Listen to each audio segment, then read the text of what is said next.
This is Harvey Milk. Harvey Milk was a human rights leader. He became one of the first openly gay elected officials in the United States when he won a seat on the San Francisco Board of Supervisors in 1977. Milk gave never before experienced hope to lesbian, gay, bisexual, and transgender people at a time when the community was experiencing a widespread discrimination against the LGBT community. Harvey was born on May 22nd in 1930 in Woodmere, New York. He had one sibling named Robert, and they both worked in the family's department store. Harvey came from a small middle-class Jewish family that founded a Jewish synagogue. He knew that he was gay from the time that he was in high school, where he attended Bayshore High School. In school, he was a popular student with wide-ranging interests from opera to playing football. Harvey attended college at New York State College for Teachers, where he studied math and history.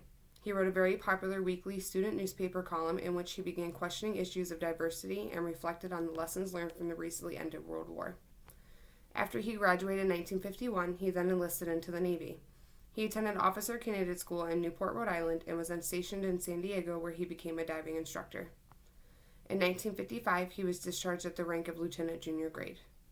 After the Navy, Harvey started working in New York as a public school teacher on Long Island. During this time, he also worked as a stock analyst in New York City and as a production associate for Broadway musicals. During the 1960s and early 70s, he became more actively involved in politics and advocacy as he demonstrated against the Vietnam War. In late 1972, Harvey moved to San Francisco, where he opened a camera store in the city's growing gay community. Harvey's sense of humor made him a very popular figure. And just a little after a year, when he moved to San Francisco, he declared his candidacy for the San Francisco Board of Supervisors. Unfortunately, this was a race that he lost. Shortly after the race, some different merchants tried to prevent two openly gay men from opening a store. Because of this, Harvey and a few business owners founded the Castro Village Association, which was the first organization in the nation made up of predominantly LGBT businesses, and Harvey was the president. In order to attract more customers to the area businesses, Harvey organized the Castro Street Fair in 1974. Due to its success, Castro Village Association became an effective power base for gay merchants and a blueprint for other LGBT communities in the United States.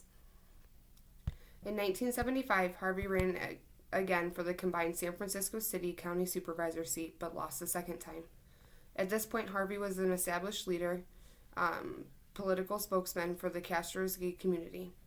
His close friend and ally, George Moscone, appointed him to the city's Board of Permanent Appeals, making Milk the first openly gay city commissioner in the United States. After becoming the city commissioner, Harvey then filed candidacy papers for the state assembly. Unfortunately, he had lost this race as well. However, in 1977, he ran again and won it easily. He was then sworn in as a San Francisco City County Supervisor on January 9th, 1978.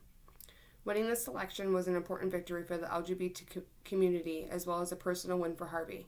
His election made national and international headlines.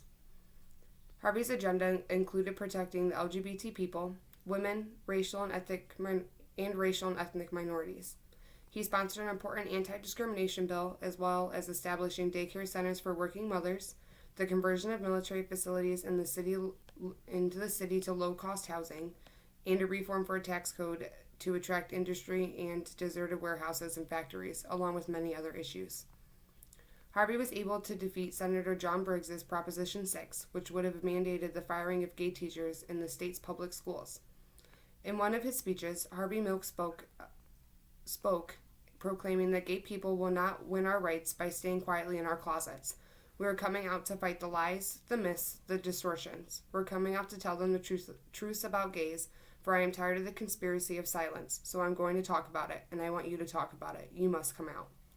On November 27th, 1978, Dan White snuck into the city hall through a basement window, which allowed him to avoid the metal detectors from the office entrances. He went to Mayor Moscone's office and killed him, and then walked down the hall and killed Harvey Milk.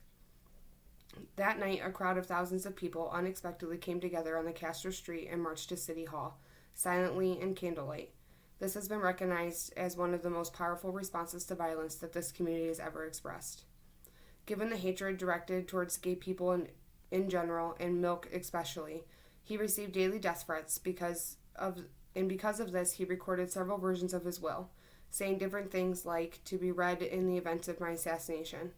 One of his tapes contained his now famous statement, "If a bullet should enter my brain, let the bullet destroy every closet door." After Milk's death, people marching for gay rights in Washington, D.C., and they were chanting that Harvey Milk lives.